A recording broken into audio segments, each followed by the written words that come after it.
Hey guys, இப்போ நம்ம எங்கே இருக்கோம்னு பார்த்தீங்கன்னா ஃப்ரூட் ஃபார்முக்கு வந்திருக்கோம். ஃப்ரூட் பெட் டிரைவ் வெஸ்டர்னங்னு ஒரு ஏரியாவில் இருக்குது, யுத்ரெக்கில். இனிஷியலாக உள்ளே போகும்போது ஆப்பிள்ஸ் அண்ட் பியர்ஸ் இருக்குது. வாங்க போய் பார்க்கலாம்.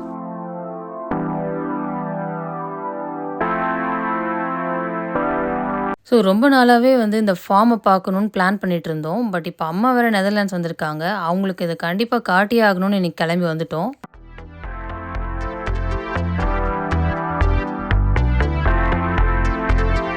ஸோ இந்த லெஃப்ட் சைடு ஃபுல்லாக ஆப்பிள் இருக்குது. அப்படியே ரைட் சைடு திரும்பினா அங்கே ஃபுல்லாக பியர்ஸ் இருக்குது. அம்மா இங்கே ஆச்சரியமாக பார்த்த விஷயம் என்னென்னா, 80 இயர்ஸ் இருக்க பாட்டி தாத்தாங்கலாம் ஹெல்த்தியாக சைக்கிள் ஓட்டிட்டு இங்கே ஷாப்பிங் பண்ணுறாங்க.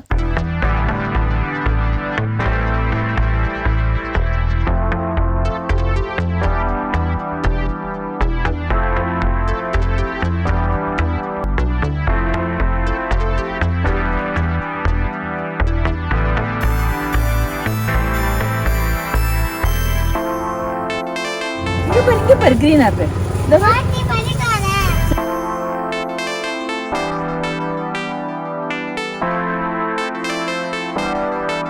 இந்த ஃபார்முக்குள்ளே வந்ததுலேருந்து எங்களுக்கு டைம் போகிறதே தெரியல. அடுத்து என் பொண்ணுடைய ஃபேவரட்டான ஃப்ரூட்டு ஸ்ட்ராபெரியை பார்க்கணுன்னு அவள் வெயிட் பண்ணிகிட்டு இருக்கா. ஸோ இப்போ அதை தான் நாங்கள் தேடி போயிட்டுருக்கோம். ஸோ நம்ம இப்போ ஸ்ட்ராபெரி ஃபார்முக்குள்ளே வந்தாச்சு. ஸ்ட்ராபெரிஸ்லாம் பாருங்கள், ஃப்ரெஷ்ஷாக இருக்குது. 1-2 நல்லா ரைப் ஆகி ரெட்டிஷாக இருக்குது. ஸோ இன்னும் 1 வீக் கழித்து பார்த்தோன்னா ஃபுல் ரெட்டிஷாக நல்லா சூப்பராக இருக்கும்னு நினைக்கிறேன்.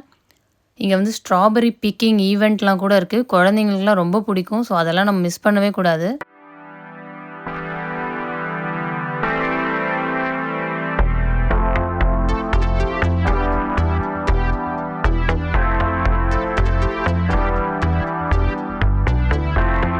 இன்றைக்கி ஃப்ரூட்ஸ்லாம் வாங்கணுன்னா இங்கே தான் வாங்கணும். இங்கே ஸ்டோர் மாதிரி இருக்குது. ஃப்ரூட் பிக்கிங் டே அப்படின்னு சொல்லும்போது மட்டும்தான் நம்ம ஃப்ரூட்ஸை கார்டன்லேருந்து எடுத்துகிட்டு இங்கே வாங்கிக்கலாம். டிஃப்ரெண்ட் ஃப்ரூட்ஸுடைய ஜூஸஸ் அண்ட் ஜாம்ஸ் எல்லாமே இங்கே இருந்தது. அப்படியே 1-2 நாங்கள் வாங்கிட்டு போயிட்டோம். சும்மா டேஸ்ட் பண்ணி பார்க்கலாம் எப்படி இருக்குன்னு.